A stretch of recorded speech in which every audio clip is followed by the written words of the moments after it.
Oh, there we are.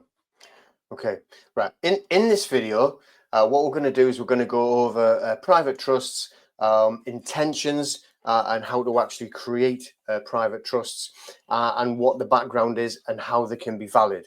So also we're going to show you that anybody can create a trust. You do not need to have any specific or special or legal qualifications. You're going to be working as a self-litigant.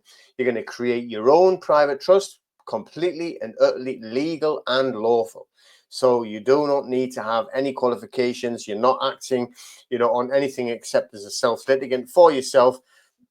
So don't worry about what anyone else tries to say and muddies the waters, creates obfuscation.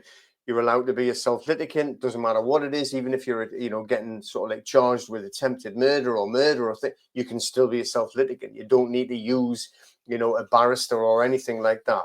Okay, so this isn't going to be anything as disastrous as that. We're going to be looking at case law, Paul v. Constance. We're going to go over that a little bit there to show that I'm not recommending you don't have paperwork, by the way. You definitely need paperwork. It needs to be an express private trust, which is written down with real clear intention. This is the whole point of the video. However, we're just showing you that it's intention, which means everything, and you don't need to have specific wording used, although the clearer the better for you, if it ever did go to any type of litigation. And what you're going to see on this Paul v. Constance is that literally the intention is everything. And these people that created the trust, this is settled law. So there's no arguing with it. This is case law. I'm not making it up. It's not my opinion. This is coming from the courts, settled law, case law. That's what it is. And all of the courts now have to follow this precedent set. So I'm going to go over it and show you that it clearly indicates from settled law that anybody can create a trust for themselves. You don't need to be any qualified person or anything like that, or a legal body or anything. You can just be a man or woman wanting to actually protect your assets. So I don't want to go on too much about it because I want to go over the slides and let them explain themselves. So let me just add the actual slides in here.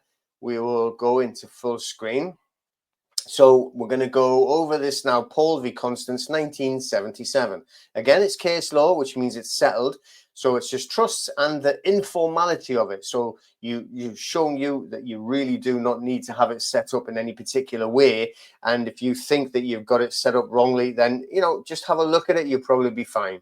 So definition of a trust, we're going to show that. Creation requirements. Case background, the one I've just told you there, Paul v. Constance, the court's reasoning and rationale, why they actually did it, and also the impact on modern law. And we're talking about trust law there, by the way. So, definition. What is a trust? A trust is an arrangement where one party, which we were going to call the trustee, they hold property for the benefit of another, which is called the beneficiary. It's a core principle in equity and private law. Private law, because we're talking about we create a private trust using equity, which is private law, and that protects our assets in the private. So we have different roles, if you want, different parties to an actual trust. We have the settlor. Think of it as a triangle. At the top of the triangle, you have the settlor, and they create the trust. They actually bring it to life. Then we have the trustee on one side of the triangle, and they hold and manage any asset, value, property, whatever it is, for the other side, which will be the beneficiary. And they are going to benefit from whatever it is that they're actually being held in trust, be it money value, be it like physical bricks and mortar property, whatever it is. So, there's many types of different trusts, but we're just going to concentrate on the express trust, which is going to be the one that's clearly stated and written down. But you can also have, implied trusts by conduct or law. But really, the trusts that we're looking at, the express trust, are very widely used in family, commercial, and also charitable context as well. But we're mainly going to be looking at the family side of it and for the actual asset protection.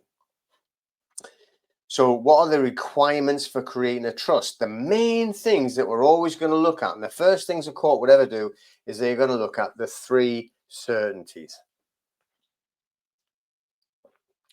First one being certainty of intention. There must be a clear intention to create a trust. Words or actions must show that the settler meant to hold property for someone else. When they mean hold property, they mean give it to a trustee, and the trustee holds it for the benefit of another. There also has to be the certainty of subject matter. Well, that is the asset itself. So that's either going to be, look after my pen. You're going to hold my pen until somebody that's an beneficiary is going to want to use that pen, or it can be the house, or it can be whatever. But it must be clearly defined. We are going to go over different case law in another video, where we're showing you the dangers of not actually making sure and making 100% certain what the assets are. If they're not named properly, they're not defined properly, they are hugely at risk. Okay, and the courts will not enforce a trust if they don't know what they are. If they're vague or uncertain, they're just not going to enforce it at all.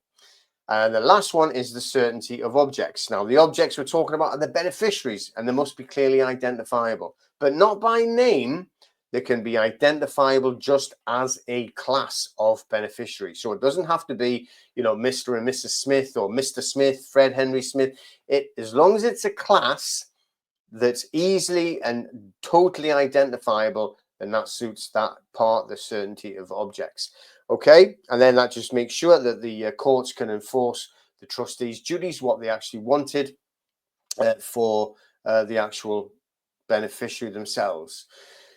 Let's go on to the case. So it's Paul v. Constance, 1977.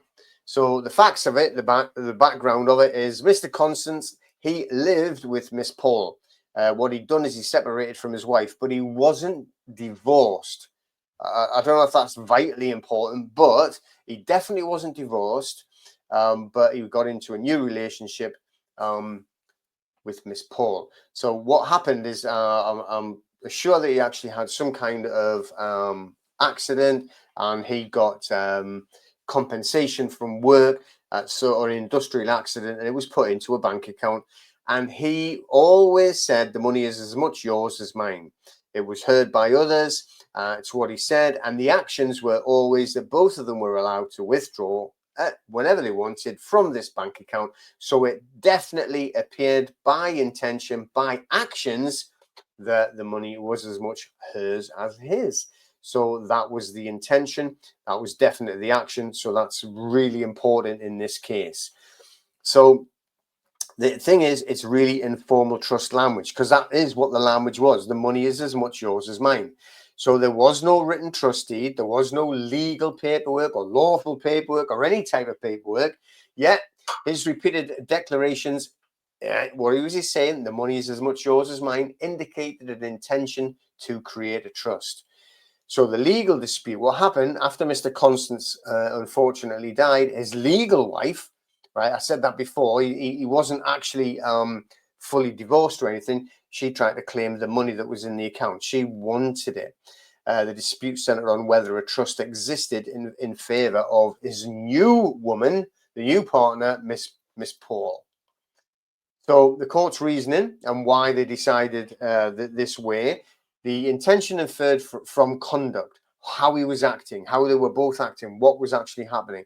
So the court held that Mr. Constance's repeated statements, the money is as much yours as mine, and his actions showed an intention to hold the money for both himself and Miss Paul. There wasn't anything written down. There was no formality required. The judgment emphasized that trusts can be declared informally. There's no need for legal jargon. You don't need specific words. You don't need it in all a different language. Okay, you don't even need documents if the intention is clear. Don't get me wrong. I'm not saying don't write anything down, because we want it as a fully expressed deed. Therefore, we want it written down. But this is a valid point on settled case law of what actually happened, and why it shows you that you don't need specific words and you don't need it set up in a specific way. All right. So the outcome of it, Miss Paul succeeded. She kept the money, and the court held the existence of a trust definitely was there, giving her an equitable right to the money in the account. So the core principle, and that's trusts can be established without legal terminology. They don't need the wording. You don't need any specific words, even if they've used strange words, shall we say. Okay, whatever it would be, as long as the intention is clear. And, you know, when you're actually writing it out the way that we've got these deeds written out there, it is very, very clear what you're actually wanting to do. And this case here itself, it makes sure and reaffirms that equitable principles prioritize substance over form. We say that so many times when we're talking about equity, and not everybody gets it, but substance over form. Right, what they mean by that is like substance is like what is actually meant to be doing, when meant to be happening, and is it happening? And that is the substance. What was meant to be should be. That is the substance. If the form is slightly different, it doesn't matter. It's how it was meant to be is what they're going to make sure it was. It's what makes trust law accessible and practical. So that there in itself reaffirms equity and the power of equity. So what we're showing there is the power of intention. Trust's creation without formalities. Can everyday conversations lead to legally binding trusts? Absolutely.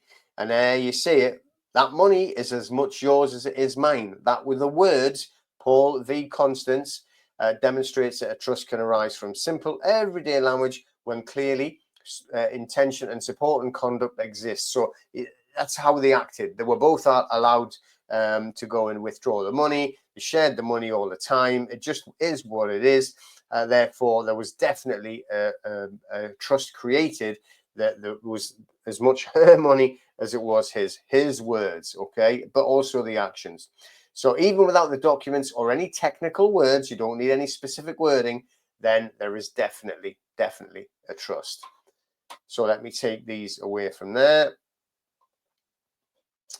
and put myself back on there. So we're going to do like a few different videos, or just like a series of little mini videos showing you these different sets, and it's going to help to get your head around sort of like what can be very technical issues, but if we break it down into these little chewable chunks, then it'll make it easier to actually get your head around. And I'm going to always use case law. We're not going to be giving opinion. I'm not going to be saying this is what we believe or this is what we think. It's case law and it's all backed up, and this is exactly what it is. So anybody can say anything they want, but if you're relying on case law, it is what it is, and there you have it. So we need to make sure that we're always working correctly. We want them written down. We want it bulletproof and sitting in there in a concrete bunker. Because of that, we're going to make sure we've written everything down, and I'm going to show you some real solid documents that make sure that not only do you have your deed, but you've got the backup for the deed as well. But here we're showing you there is no formality needed. You do not need to be qualified legally or otherwise to actually create your own trust. Everyone's allowed to create their own trust, and as long as you've got the intentions very clear, the best thing is to have it all written down, very clearly written down, all of the three certainties: certainty of intention. Paul v. Constance is showing that very strongly. Also, the certainty of subject matter. We're going to go over a different video on that with case law. And then also the certainty of objects, which is the beneficiaries as well. But remember, that doesn't mean it has to be a specific name. It can be just a class. And that's exactly how we've got this set out. So hopefully that makes things clear. And we'll move on to the next one.